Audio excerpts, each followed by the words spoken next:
Golden key. மலைகளுக்கு நடுவே அமைந்த ஒரு அமைதியான கிராமத்தில் ஓரின் என்ற ஒரு வயதான கொல்லன் வாழ்ந்து வந்தான். அவரது சிறிய கடையில் கருவிகள் மற்றும் ட்ரிங்கெட்கள் நிரம்பியிருந்தன. ஆனால் அவற்றில் யாரும் பார்த்திராத ஒன்று, ஒரு சிறிய தங்க சாவி.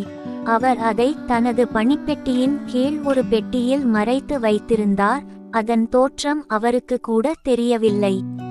ஒரு நாள் மாலை எலிஸ் என்ற இளம் பயணி கிராமத்திற்குள் அலைந்தார். அருகில் உள்ள மலைகளில் புதையல் மறைந்திருக்கும் கதைகளை கேள்விப்பட்டு வழிகாட்டியை தேடி வந்தாள்.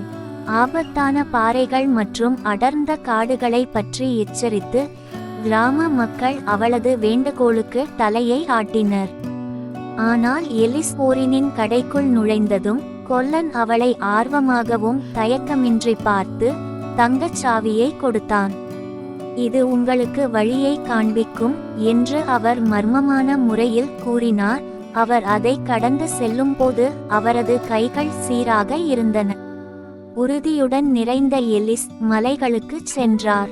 பல நாட்கள் தேடலுக்கு பிறகு பாறையில் செதுக்கப்பட்ட ஒரு கதவுக்கு அவள் வந்தாள்.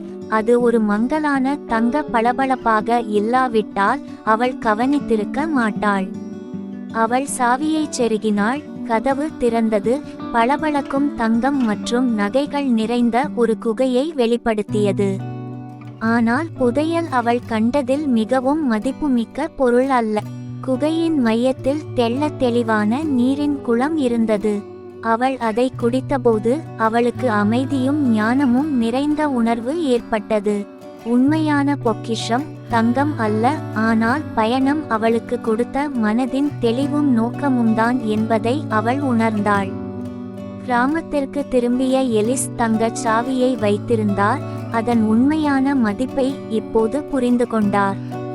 அந்த நாளிலிருந்து மற்றவர்கள் தங்கள் சொந்த பாதைகளை கண்டறிய உதவினார். செல்வத்திற்கு அல்ல, ஆனால் உண்மையிலேயே முக்கியத்துவம் வாய்ந்த பொக்கிஷங்களுக்கு.